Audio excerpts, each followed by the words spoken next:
This one's specifically about the Pope, which I have, quite, I suppose, strong conservative feelings about. But let us get into this. We probably won't play the whole thing, but let us see.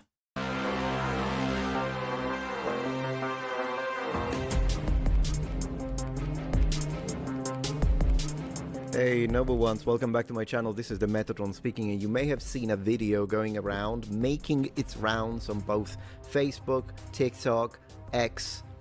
Let's check it out. This is the video. It's the current Pope, with whom I have already disagreed 50 million times. So let's see if this is 15 million and one, or if for once I can agree. Let's go. Is a bit Here I would especially call to mind annoying. the many victims of violence, including religiously motivated violence in Bangladesh, in the Sahel region, and in Nigeria, as well as those of the serious terrorist attack last June on the parish of St. Elias in Damascus. Nor do I forget the victims of jihadist violence in Cabo Delgado, Mozambique. Well, sure, it's good that he points it out. Finally. It's good that he points out the Christian persecution. What the heck took so long? So this is good. Finally, a based take. But I'm not satisfied. Why am I not satisfied? In fact, don't scream victory too soon, my fellow friends. I've unfortunately heard all the things. He said religious violence in Nigeria, Mozambique. All the things as well. He didn't say so it's a bit with Mozambique. I wonder why he didn't just say it. It's Islamist. Bit of a weak stance. Yeah. Violence kind of sitting on the fence almost. Islamic violence. Why does he not say that? But he did say jihadist. So I'll give him half a point. I'll give him half a point. Why am I not giving him full point? Well, for this. So he has spoken a lot about Islamophobia, interestingly enough, and not a single freaking word about Islamophobia on those bent on excluding others. But he did spend a long time already speaking about Islamophobia, and doing politics. But anyway, Pope blames Europe's Islamophobia. Let's see who he blames on those bent on excluding others. Says coexistence is possible. So what does this mean? Well, we'll watch it. He was asked, I watched already, he was like on this, what is it, a plane? And someone asked him a question about his position. We'll watch the little clip so that we have the full context, and then I'll dismantle it. Because this is ridiculous. This is, I'm just going to say it, victim blaming. And those victims are Christians. Yeah. A lot of those victims. Yeah. And for what? I'll talk about this as well. For agendas. Since I have actually an interest in historically agendas when it comes to this. But anyways, let me see if I can find the clip for you. All right, let's watch the clip so we have the full context and I'm not like misrepresenting. Let's go. Sorry, I have to translate it then. And the other question comes from Michael. Let's see if he does it in English. I think he says it in English. Okay. Hello, Your Holiness. Thank you for this very interesting trip. You just talk about continue to build bridge between different worlds, and I like to ask, some Catholics in Europe believe that Islam is a threat to a Christian I mean, if you look at history of the West, you know... Are they right? And what would you say to them? Okay. All of the conversations that I had during my time both in Turkey and in Lebanon, including with many Muslims, were precisely concentrated on the topic of peace and respect.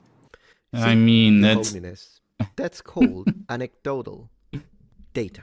Just because you, and I'm sure you did. Just because you discussed it, I'm sure they did talk about peace, you know. It would be interesting to hear their responses. The one Muslims that you interacted with was very nice, lovely family. And were those responses honest? We don't have a problem with that. But simply because you, Pope Leo, went there as a person of authority, by the way, and spoke to Muslims, and you were like, yeah, peace is very important. I agree. Peace and coexistence. We can love each other. That's great. Sounds great. What about the Christians in Nigeria, though? Because that's the base of that question. And, of course, Islamic violence from illegal immigrants in the West. It's kind of a multi-layered question. We kind of know what's happening, yes. So just because when the one time that you went to freaking Turkey you spoke with Muslims and you all talked about peace. Great. Maybe the Muslims you spoke to were nice people, but the question here is not connected to those people. Formerly Constantinople, Turkey. Doing what they're doing in damn Nigeria. A Christian not nation. to mention the awful repression in Iran of Christians. It's the death penalty if you convert from Islam to Christianity. That's right. In an Islamic state. Let's not pretend that that's not Islam. Yes, it is Islam. It is Islam. I didn't say it was all part of the Islam Quran. Yeah, it's mandated. Yeah. I'm not and saying people will every attempt Muslim to is like that, but an entire freaking country obfuscate like and say, oh no, the words don't mean what they mean. Regime, that's who the people are concerned about, Your Holiness. I just want to take a second to say how grateful I am to each and every single one of you who chose to subscribe to this channel. I never take it for granted, but then this happened. Over the past 6 months, I've been getting comments like these in the thousands by now. Now, don't get me wrong, I respect people's choice to unsubscribe from my channel. It's not like I'm owed a subscription or anything. It is your choice. I respect it. But I don't respect the idea of people being forcefully unsubscribed from my channel without them knowing that, even though they watch my content and wish to stay subbed. So please check your subscription status now. And if you haven't yet, consider subscribing to counter this nonsense. Yeah, Thank you very much. For people of different religions. I know that, as a matter of fact, that has not always been the case. Yes, that's a historical fact. Yeah, I know that in Europe there are many times, and history does tend to repeat itself. Are present, but oftentimes generated by people who are against immigration. No, wrong. Pope is wrong. Okay, the fear of, and in general, fear for your life and for your safety and the safety of your women and the safety of your children is not generated by, oh, it's the far-right anti-immigration bigots again. The fears are generated by the violent Muslims and the jihadis. The fears are generated by the actions of what they do, which people can see. In Western European capitals. They are the ones who generate, and I don't even care. Precisely. If you want, we can go and the alt-right is simply just responding to what they are doing. Whether it be 50% of Islamic population doing that, or whether it be 0.5%. And the left is silencing people because of it.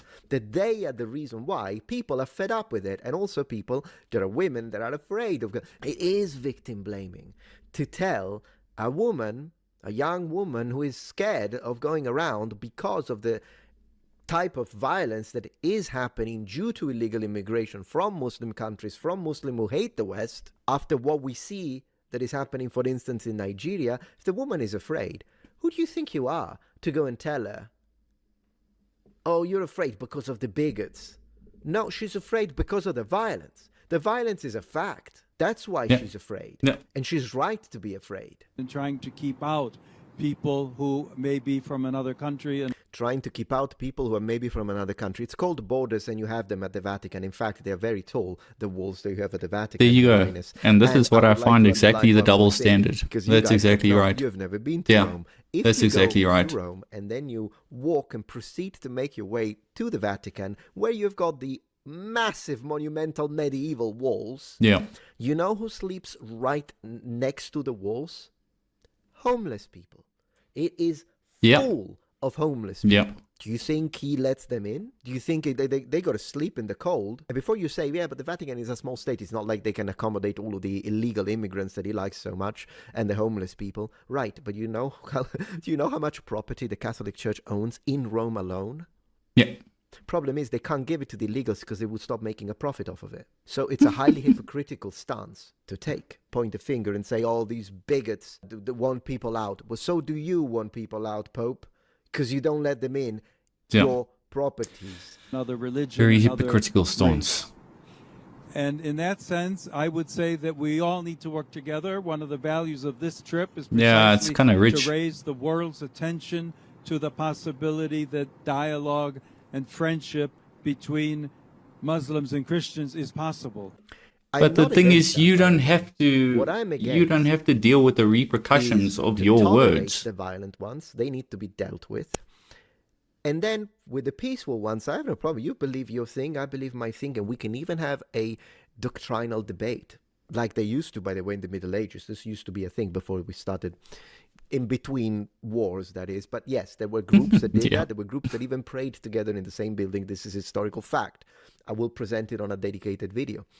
The reality is, though, what I'm not okay with, which is what his predecessor was trying to do, and therefore I'm kind of afraid that he's going to do the same, is universalism. We Christians reject, true Christians reject universalism, because Jesus said, I am the way, the truth, and the light. No man cometh unto the Father but by me. Which a very absolute statement. Whatever you want, you have your freedom, and I respect that.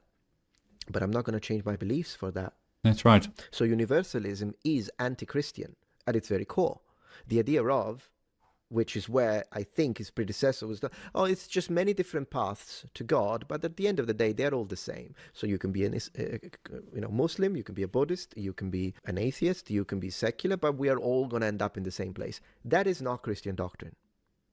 It's a beautiful sounding doctrine, I imagine, to people, but it isn't Christian doctrine. So as a Christian, we should reject it. Doesn't mean that I don't want people to go. I'm just saying I believe in the words of the historical man I believe to be a god, and his words supersede his. I think one of the great lessons that Lebanon can teach to the world is precisely showing a land Lebanon, where really? Islam, Okay. Christianity are Sure. both present and are respected, and that there is a possibility to live together. To tell them that, because once they stop doing what they're doing, I'm sure that the bigots will calm down. I can assure you with that. Yeah. And then there will be like maybe a minute, 0.3% of that subgroup that might still hate them on the basis of either their race, although then again, Islam is not a race, but whatever. Maybe it's a brown Islam, is a Muslim, and so they hate him/her because of that. Fine, yeah, they exist. I'm not denying that. But all of the others that are annoyed with what's happening, with the borders, with the nonsense, with all of this, we need to, Islamophobia is bad, but not a single word about Christianophobia. Yeah, that's, Christians are, for us, it's not a matter of race. You're allowed to mock them, that's okay. It's a matter of justice. Yeah. Be friends. Stories, testimony, witnesses that we heard even in the past 2 days of people helping each other, Christians with Muslims, both of whom had their villages destroyed, for example, of saying we can come together and work together. Who destroyed the village?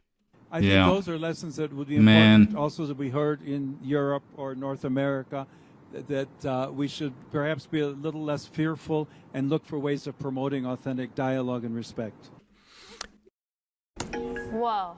What's that? Whoa. I just built a budgeting app in Base 44. Guys, Nina just built an app.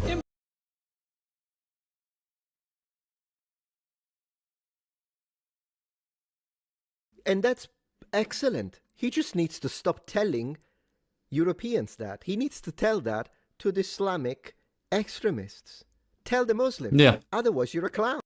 Yeah, no, that's exactly right. Because we've been so put down by this. We've been so indoctrinated into this is how you must act.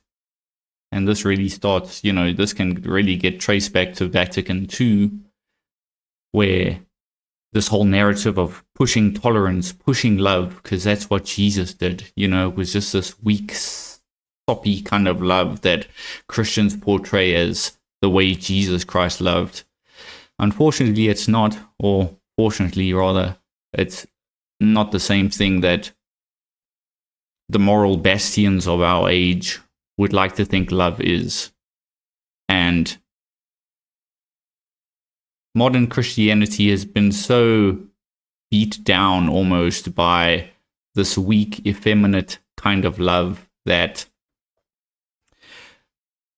if you speak out against it as a Christian, mainstream Christianity, mainstream society even, would tell you, oh no, then you're actually not a Christian. You're a bad Christian. You need to do what Jesus did. What did Jesus do, I wonder? Make a whip? Call out hypocrites? Yet, unfortunately, those are seen as rebellion in both the church and secular society, which is... I can kind of understand why so many Christian men don't go to church anymore.